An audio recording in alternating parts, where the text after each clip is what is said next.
Hello, my name is Mae Clemens, and this is a Mustang Theatre Company family-friendly video. Today I will be reading Part 2, including Chapters 3 and 4 of Alice's Adventures in Wonderland by Lewis Carroll.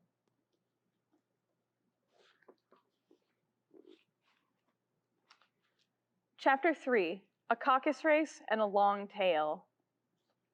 They were indeed a queer-looking party that assembled on the bank, the birds with draggled feathers, the animals with their fur clinging close to them, and all dripping wet, cross, and uncomfortable. The first question, of course, was how to get dry again. They had a consultation about this, and after a few minutes, it seemed quite natural to Alice to find herself talking familiarly with them, as if she had known them all her life. Indeed, she had quite a long argument with the Lorry, who at last turned sulky and would only say, "I'm older than you and must know better." And this Alice would not allow without knowing how old it was, and as the Lorry positively refused to tell its age, there was no more to be said. At last, the Mouse, who seemed to be a person of authority among them, called out, "Sit down, all of you, and listen to me. I'll soon make you dry enough." They all sat down at once in a large ring with the Mouse in the middle. Alice kept her eyes anxiously fixed on it, for she felt sure she would catch a bad cold if she did not get dry very soon.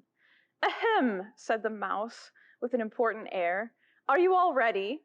This is the driest thing I know. Silence all around, if you please."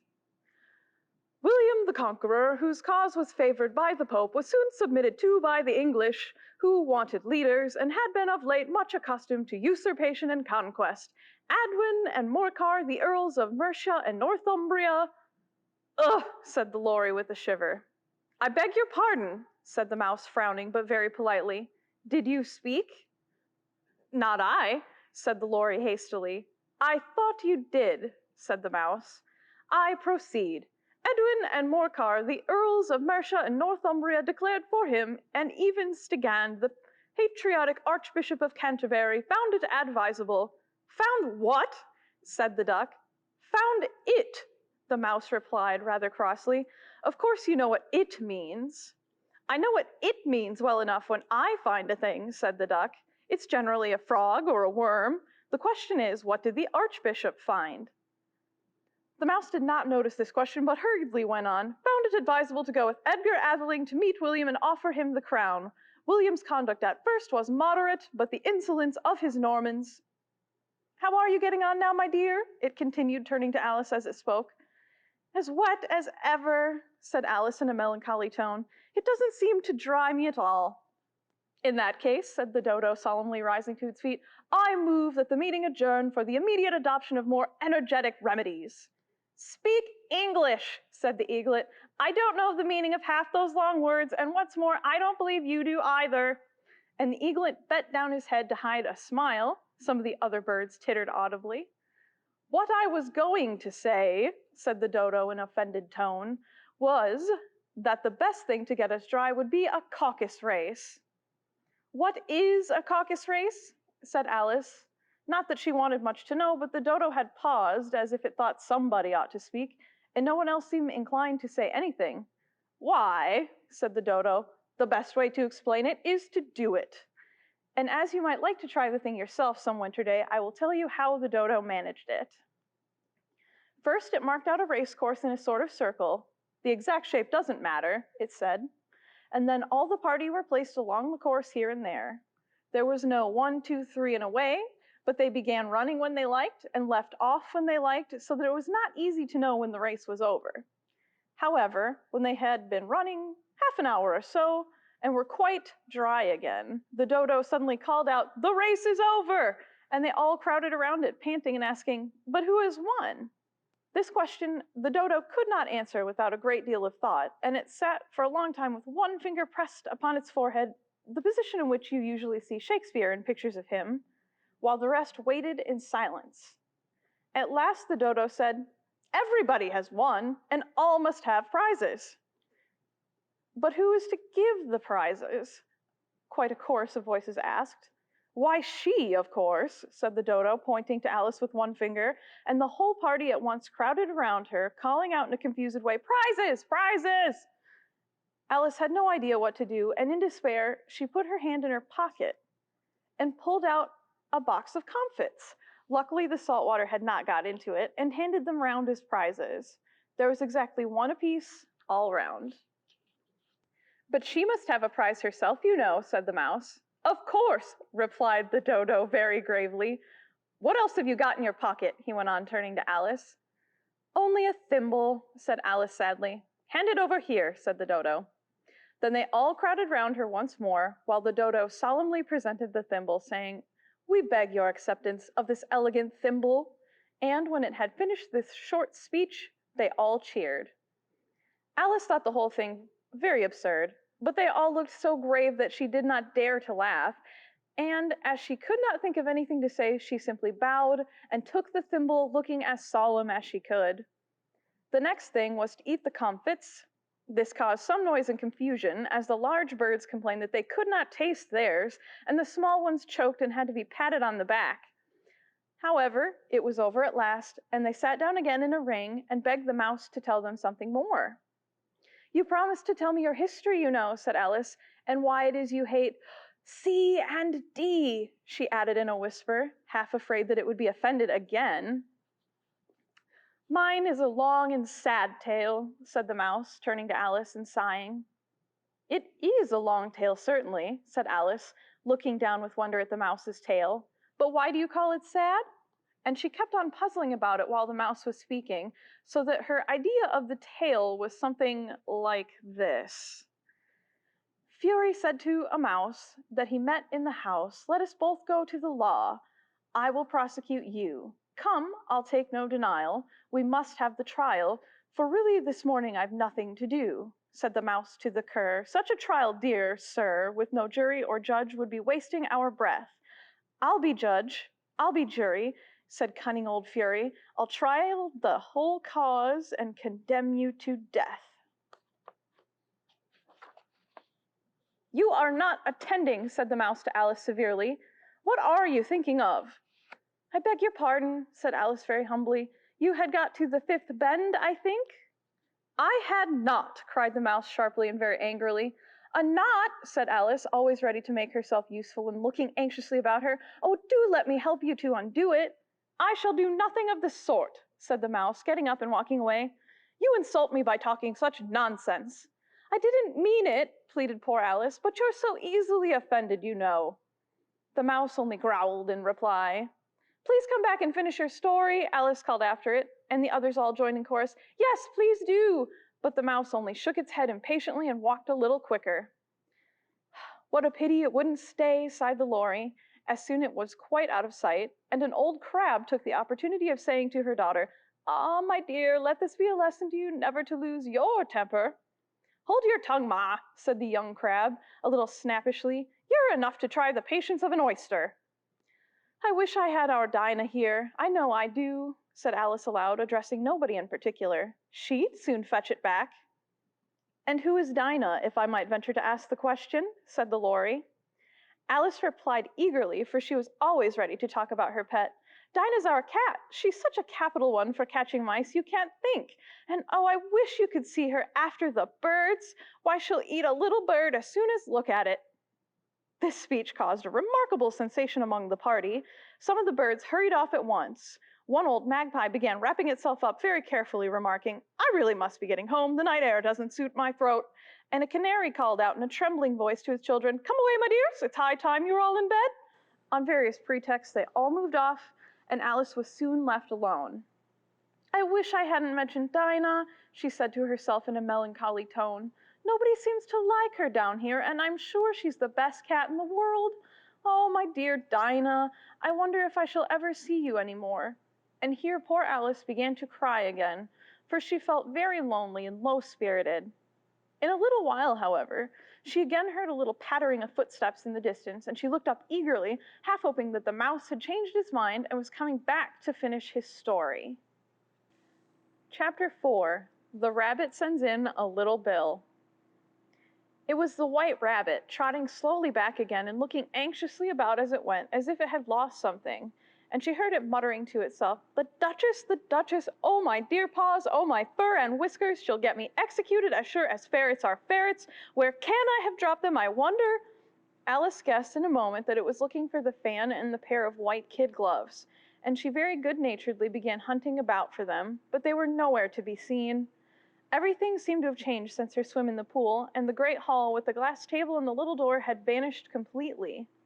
Very soon the rabbit noticed Alice as she went hunting about and called out to her in an angry tone, "Why, Mary Ann, what are you doing out here? Run home this moment and fetch me a pair of gloves and a fan. Quick now!" And Alice was so much frightened that she ran off at once in the direction it pointed to, without trying to explain the mistake it had made. "He took me for his housemaid," she said to herself as she ran. "How surprised he'll be when he finds out who I am. But I'd better take him his fan and gloves, that is, if I can find them." As she said this, she came upon a neat little house, on the door of which was a bright brass plate with the name W. Rabbit engraved upon it.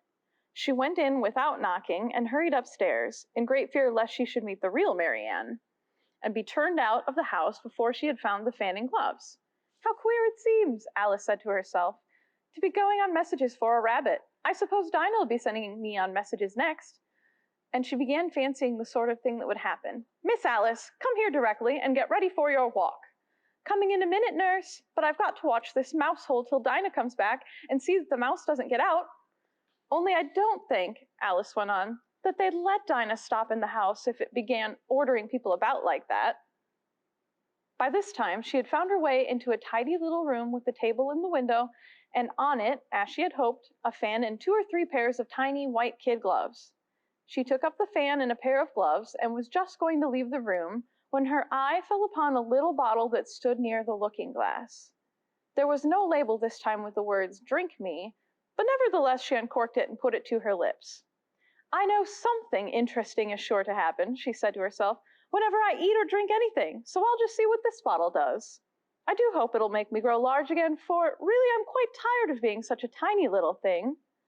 It did so, indeed, and much sooner than she had expected. Before she had drunk half the bottle, she found her head pressing against the ceiling and had to stoop to save her neck from being broken. She hastily put down the bottle, saying to herself, "That's quite enough. I hope I shan't grow any more. As it is, I can't get out the door. I do wish I hadn't drunk quite so much." Alas, it was too late to wish that. She went on growing, and very soon had to kneel down on the floor. In another minute, there was not even room for this, and she tried the effect of lying down with one elbow against the door and the other arm curled round her head. Still, she went on growing, and, as a last resource, she put one arm out the window and one foot up the chimney and said to herself, "Now I can do no more. Whatever happens, what will become of me?" Luckily for Alice, the little magic bottle had now had its full effect, and she grew no larger. Still, it was very uncomfortable, and as there seemed to be no sort of chance of her ever getting out of the room again, no wonder she felt unhappy. It was much pleasanter at home, thought poor Alice, when one wasn't always growing larger and smaller and being ordered about by mice and rabbits. I almost wish I hadn't gone down that rabbit hole. And yet, it's rather curious, this sort of life. I do wonder what can have happened to me. When I used to read fairy tales, I fancied that kind of thing never happened, and now here I am in the middle of one. There ought to be a book written about me, that there ought. And when I grow up, I'll write one. But I'm grown up now, she added in a sorrowful tone. At least there's no room to grow up any more here. But then, thought Alice, shall I never get any older than I am now? That'll be a comfort one way, never to be an old woman. But then, always to have lessons to learn. Oh, I shouldn't like that. "Oh, you foolish Alice," she answered herself. "How can you learn lessons here? Why, there's hardly room for you, and no room at all for any lesson books." And she went on, taking first one side and then the other, and making quite a conversation of it altogether. But after a few minutes she heard a voice outside, and stopped to listen. Mary Ann," said the voice, "fetch me my gloves this moment." And then came a little pattering of feet on the stairs. Alice knew it was the rabbit coming to look for her, and she trembled till she shook the house, quite forgetting that she was now about 1,000 times as large as the rabbit and had no reason to be afraid of it. Presently the rabbit came up to the door and tried to open it, but as the door opened inwards and Alice's elbow was pressed hard against it, that attempt proved a failure. Alice heard it say to itself, "Then I'll go round and get in the window." "That you won't," thought Alice, and after waiting till she fancied she heard the rabbit just under the window, she suddenly spread out her hand and made a snatch in the air. She did not get a hold of anything, but she heard a little shriek and a fall, a crash of broken glass, from which she concluded that it was just possible it had fallen into a cucumber frame or something of the sort. Next came an angry voice, the rabbit's. "Pat, Pat, where are you?" And then a voice she had never heard before said, "Sure, I'm here, digging for apples, Your Honor." "Digging for apples indeed," said the rabbit. "Here, come and help me out of this." Sounds of more broken glass. "Now tell me, Pat, what's that in the window?" "Sure, it's an arum, Your Honor." He pronounced it arum. "An arum, you goose. Whoever saw one that size? Why, it fills the whole window." "Sure it does, Your Honor, but it's an arum for all that." "Well, it's got no business there, at any rate. Go and take it away." There was a long silence after this, and Alice could only hear whispers now and then, such as, "Sure, I don't like it, Your Honor, at all. Do as I tell you, you coward." And at last she spread out her hand again and made another snatch in the air. This time there were 2 little shrieks and more sounds of broken glass. "What a number of cucumber frames there must be," thought Alice. "I wonder what they'll do next. As for pulling me out of the window, I only wish they could. I'm sure I don't want to stay in here any longer." She waited for some time without hearing anything more. At last came a rumbling of little cartwheels and the sound of a good many voices all talking together. She made out the words, "Where's the other ladder?" "Why, I hadn't to bring but one. Bill's got the other. Bill, fetch it here, lad. Here, put 'em up at this corner. No, tie 'em together first. They don't reach half high enough." "Oh, they'll do well enough. Don't be particular. Here, Bill, catch hold of this rope. Will the roof bear? Mind that loose slate. Oh, it's coming down. Heads below." A loud crash. "Now who did that?" "It was Bill, I fancy." "Who's to go down the chimney?" "Nay, I shan't. You do it." "That I won't, then." "Bill's to go down the chimney." "Here, Bill, the master says you're to go down the chimney." "Oh, so Bill's got to come down the chimney, has he?" said Alice to herself. "Why, they seem to put everything upon Bill. I wouldn't be in Bill's place for a good deal. This fireplace is narrow, to be sure, but I think I can kick a little." She drew her foot as far down the chimney as she could and waited till she heard a little animal, she couldn't guess what sort it was, scratching and scrambling about in the chimney close above. Then, saying to herself, "This is Bill," she gave one sharp kick and waited to see what would happen next. The first thing she heard was a general chorus of, "There goes Bill!" Then the rabbit's voice alone, "Catch him, you, by the hedge!" Then silence. Then another confusion of voices, "Hold his head up. Brandy now. Don't choke him.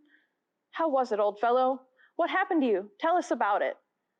Last came a little, feeble, squeaking voice. "That's Bill," thought Alice. "Well, I hardly know. No more, thank ye, I'm better now. But I'm a deal too flustered to tell you. All I know is something comes at me like a jack-in-the-box, and up I goes like a skyrocket." "So you did, old fellow," said the others. "We must burn down the house," said the rabbit's voice, and Alice called out as loud as she could, "If you do, I'll set Dinah at you." There was a dead silence instantly, and Alice thought to herself, "I wonder what they will do next. If they had any sense, they'd take the roof off."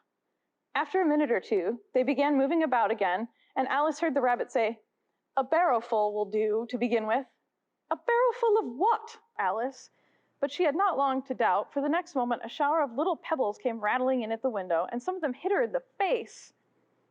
"I'll put a stop to this," she said to herself, and shouted, "You'd better not do that again," which produced another dead silence. Alice noticed with some surprise that the pebbles were all turning into little cakes as they lay on the floor, and a bright idea came into her head. "If I eat one of these cakes," she thought, "it's sure to make some change in my size, and it can't possibly make me larger. It must make me smaller, I suppose." So she swallowed one of the cakes, and was delighted to find that she began shrinking directly. As soon as she was small enough to get through the door, she ran out of the house and found quite a crowd of little animals and birds waiting outside. The poor little lizard, Bill, was in the middle, being held up by 2 guinea pigs who were giving it something out of a bottle. They all made a rush at Alice the moment she appeared, but she ran off as hard as she could and soon found herself safe in a thick wood. "The first thing I've got to do," said Alice to herself as she wandered about in the wood, "is to grow to my right size again. The second thing is to find my way into that lovely garden. I think that will be the best plan." It sounded an excellent plan, no doubt, and very neatly and simply arranged. The only difficulty was that she had not the smallest idea how to set about it, and while she was peering about anxiously among the trees, a little sharp bark just over her head made her look up in a great hurry. An enormous puppy was looking down at her with large round eyes and feebly stretching out one paw, trying to touch her. "Poor little thing," said Alice in a coaxing tone, and she tried hard to whistle to it, but she was terribly frightened all the time at the thought that it might be hungry, in which case it would be very likely to eat her up in spite of all her coaxing. Hardly knowing what she did, she picked up a little bit of stick and held it out to the puppy, whereupon the puppy jumped into the air off all its feet at once with a yelp of delight and rushed at the stick and made believe to worry it. Then Alice dodged behind a great thistle to keep herself from being run over, and the moment she appeared on the other side, the puppy made another rush at the stick and tumbled head over heels in its hurry to get hold of it. Then Alice, thinking it was very like having a game of play with a cart horse, and expecting every moment to be trampled under its feet, ran round the thistle again. Then the puppy began a series of short charges at the stick, running a little ways forward each time and a long way back, and barking hoarsely all the while, till at last it sat down a good way off, panting, with its tongue hanging out of its mouth and its great eyes half shut. This seemed to Alice a good opportunity for making her escape, so she set off at once and ran till she was quite tired and out of breath, until the puppy's bark sounded quite faint in the distance. "And yet what a dear little puppy it was," said Alice, as she leant against a buttercup to rest herself and fanned herself with one of the leaves. "I should have liked teaching it tricks very much if I'd only been the right size to do it. Oh dear, I'd nearly forgotten that I got to grow up again. Let me see, how is it to be managed? I suppose I ought to eat or drink something or other, but the great question is, what?" The great question certainly was, what? Alice looked all around her at the flowers and the blades of grass, but she did not see anything that looked like the right thing to eat or drink under the circumstances. There was a large mushroom growing near her, about the same height as herself, and when she had looked under it, and on both sides of it, and behind it, it occurred to her that she might as well look and see what was on top of it. She stretched herself up on tiptoe and peeped over the edge of the mushroom, and her eyes immediately met those of a large caterpillar that was sitting on top with its arms folded, quietly smoking a long hookah and taking not the smallest notice of her or of anything else. Thank you for listening to part 2 of Alice's Adventures in Wonderland. I hope you enjoyed it. Please join us again next week to continue the story in part 3.